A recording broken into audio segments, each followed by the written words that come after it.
Hello, my name is Leo and welcome to another reading of the Elder Scrolls. Today we'll be reading A Dubious Tale of the Crystal Tower by Bibenius Geron. Lovely. Okay, hopefully this is a short one. I specifically picked this book because it's the shortest one. Because A, I'm late on recording, and B, I still feel like shit. So, let's just do this quickly. The story was first told to me when I was a neonate, newly studying in the Crystal Tower of Somerset.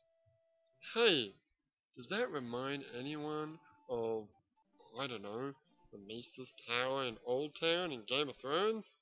Sure as shit sounds like it to me. I mean, I've been watching Game of Thrones, so yeah. Anyway, I was admiring the famous animal pens of the tower when I was approached by an older student.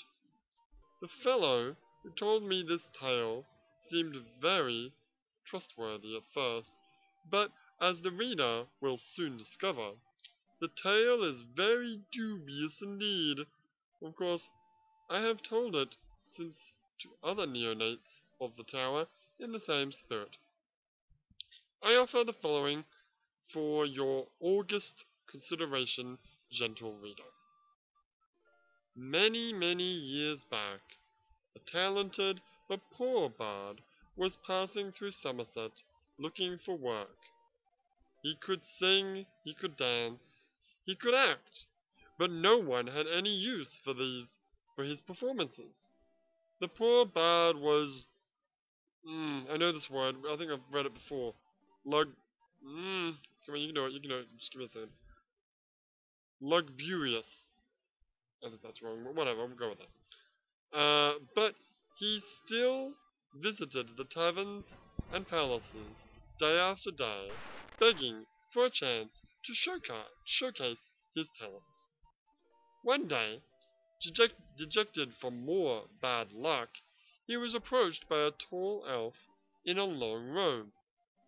A magister. Is it magister or... What do they say in Game of Thrones? Maester. Right. A magister from the Crystal Tower, in charge of the animal pens. The elf tells the bard of the white ape they made a sale for at the tower, how it had died en route. There was a royal party from Firsthold visiting who had been promised a glimpse at the rare white ape. Oh no, it's gonna turn bad. The magister had a costume for the bard if he were keen to act out the part of the ape for the visitors. The bard had promised himself to take the first part that came his way, no matter how minor. So he agreed. He's gonna dress up as an ape? This is gonna turn out bad. They're gonna find him out and they're gonna fucking execute him. It's gonna be bad. Okay.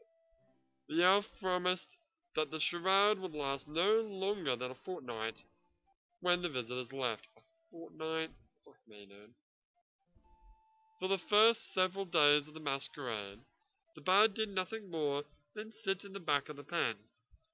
He was afraid to move and show the possible imperfections of the ape costume. In time, he became bored and began walking around. He suddenly noticed that the royal party was watching, fascinated. Happy that the ruse was working, he decided to enliven the act. Soon he had both a performance and a crowd. Instead of dancing a traditional elven jig, he would swing around the cell with every acrobatic trick he knew. Instead of singing a ballad, he would roar a roar he imagined a rare white ape might roar. Wow, having a real hard time saying the word roar today. Blah, blah, blah. Anyway, the crowd loved it. The party outside his cell grew larger and larger every day. Oh no, this is gonna be bad. One day, he was performing for the crowd his finest work to date. He swung himself round and round, roaring and bleating.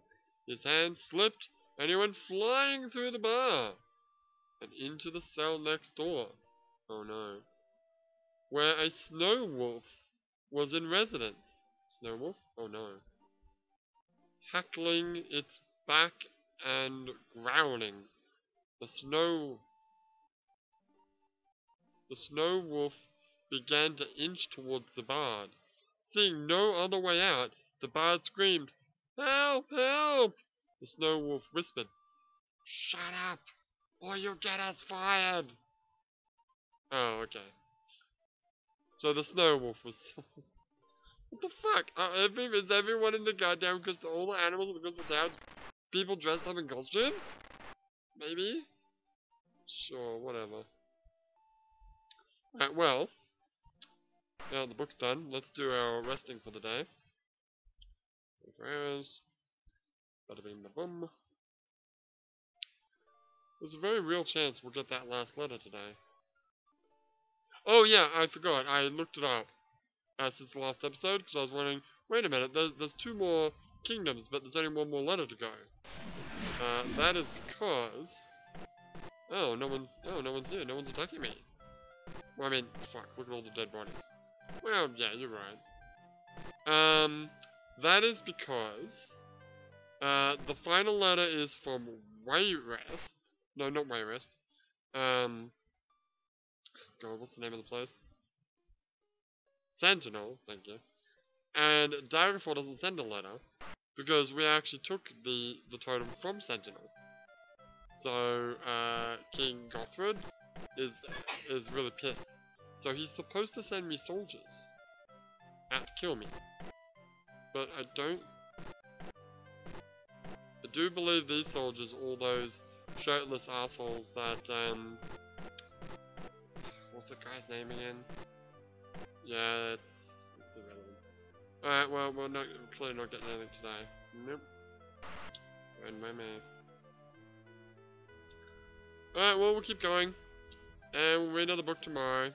But for now, my name is Leo, and I will see you next time.